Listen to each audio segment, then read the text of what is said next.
At 41, Prince Harry finally spoke words that many had only whispered about behind closed doors. Words that cut through years of public speculation, media narratives, and palace protocols. It was a nightmare, he admitted, though not with the kind of fury one might expect. It was quieter than that, almost hesitant, as if admitting it aloud carried weight he hadn't been able to bear for years. And then came the part that sent ripples across social media and newsrooms alike. She married me for money and fame. Just like that, the gilded image of a modern fairy tale, the kind that had captivated the world, began to fracture. Before we continue, please hit the like button, subscribe to the channel, and turn on the notification bell for updates. Pause for a moment and consider what that actually means. Not the headlines, not the tabloid spin, but the man himself, a prince, the younger son of a monarch, reflecting on his own life and calling the story he lived a nightmare. How does a fairy tale, the kind we assume is immune to human flaws, dissolve into something so raw, so intimate, and so devastating? Think about the cost of living life in the spotlight, under constant scrutiny, where every smile, every gesture, every carefully crafted public appearance carries the weight of expectation. And yet, the reality behind it can be completely different. Can you even imagine it? And that is why this matters. Not because it's juicy gossip, not because it sells newspapers, but because it's a rare window into something most people will never experience. A life where the personal and the public are inseparable, where love and duty collide, and where betrayal can feel not just personal, but existential. This isn't merely about Harry or Meghan. It's about power, perception, and the delicate architecture of human relationships under extreme conditions. And when we hear a confession like this, it forces us to reflect on our own assumptions, our own illusions about people we admire, or fear, or envy. From the beginning, the public narrative was carefully curated. Harry met Meghan. It was instant, magical. The world adored them. The photos, the engagements, the glamorous trips, the subtle nods to cultural progress. Everything pointed to a love story that was larger than life, a modern fairy tale in a modern era. But the story we see is always the story someone wants us to see. And what Harry revealed, finally, openly, without hesitation, suggests that what was invisible to us, and perhaps to him for a long time, was just as significant as what we could witness. There's a tension here, a contradiction. The man smiling for cameras, walking beside his bride, surrounded by adoring fans, was living something fundamentally different in private.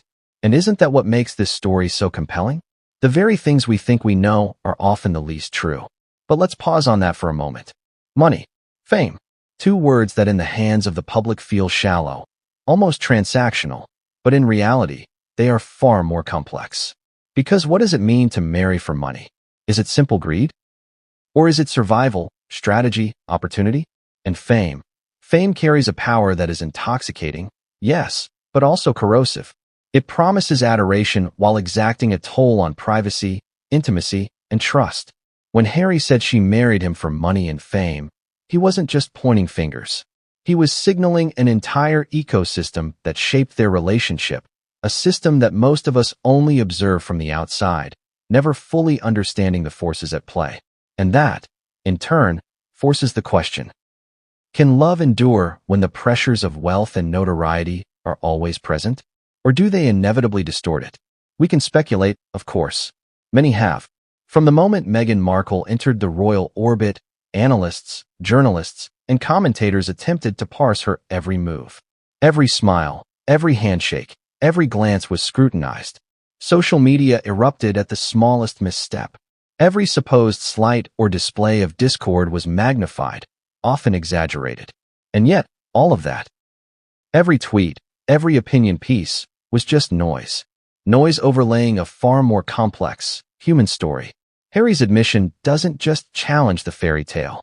It challenges the very narratives that have been constructed, the comfortable assumptions we make about love, celebrity, and family. It reminds us that the world as we perceive it is often filtered, edited, sanitized. And let's not ignore the human dimension here. Behind every public statement, every headline, there is a private life, replete with fear, doubt, and hope. Harry's words are not only a reflection of his experiences, but an invitation for the audience to inhabit them, however briefly.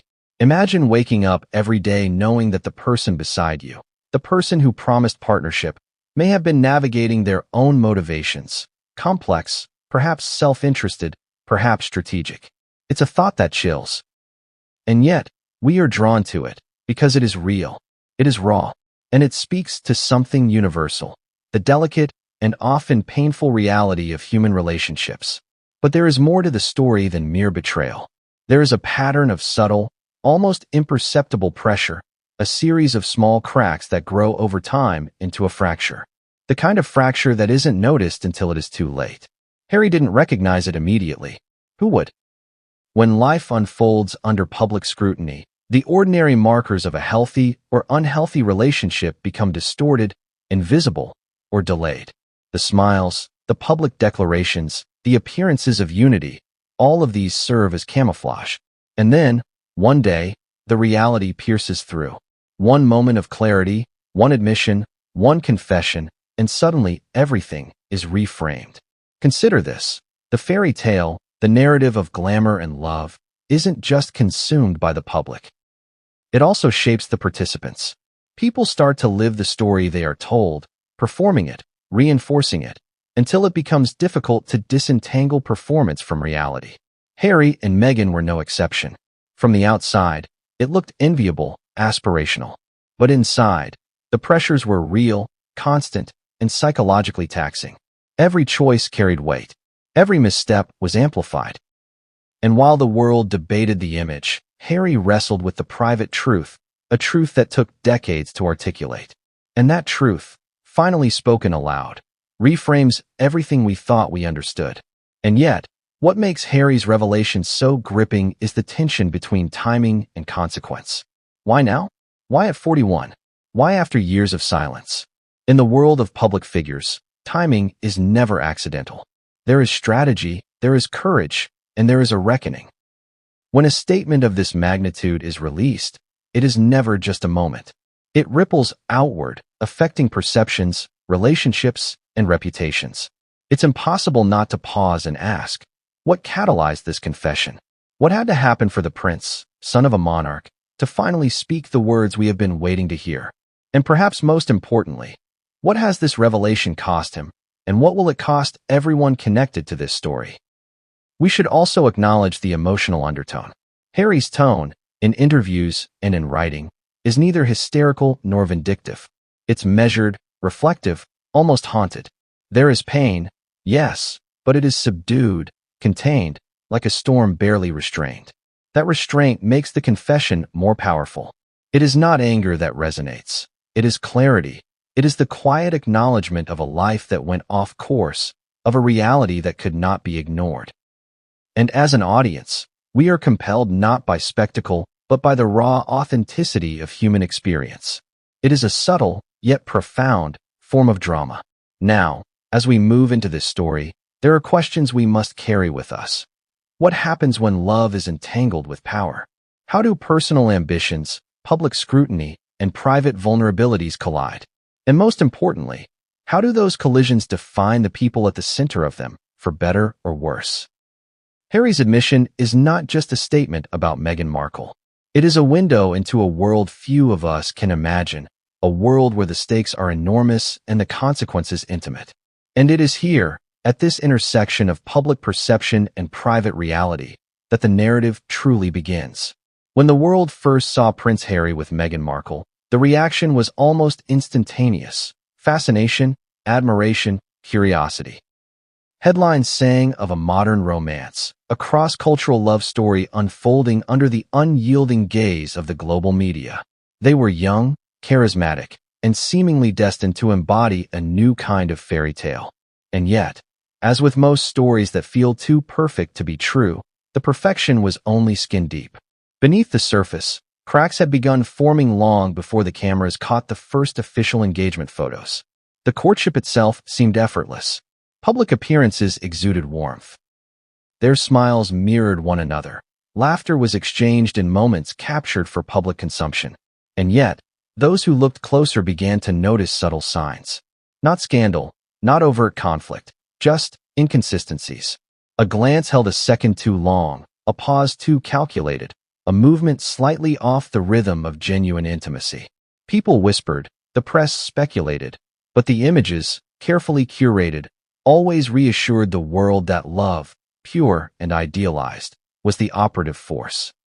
But Harry, navigating this whirlwind of attention and expectation, experienced something far more nuanced.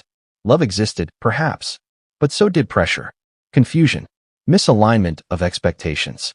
Consider the context. Harry had grown up under the intense scrutiny of public life. His childhood, the loss of his mother, and the constant surveillance of the media were not experiences that simply vanish with adulthood. These experiences shaped him, his understanding of loyalty, trust, and personal boundaries.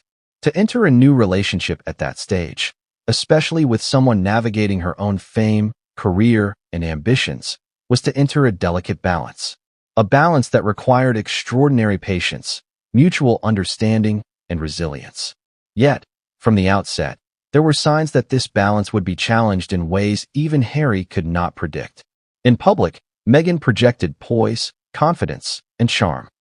She navigated the royal protocols with ease that few outsiders could match, her background in acting lending her an instinctive awareness of how to present herself. But as Harry would later reflect, appearances can be deceptive. A smile or gracious wave does not necessarily reveal the intentions, desires, or struggles of the person behind it. And as their relationship progressed, Harry began to sense discrepancies between the image and the private reality.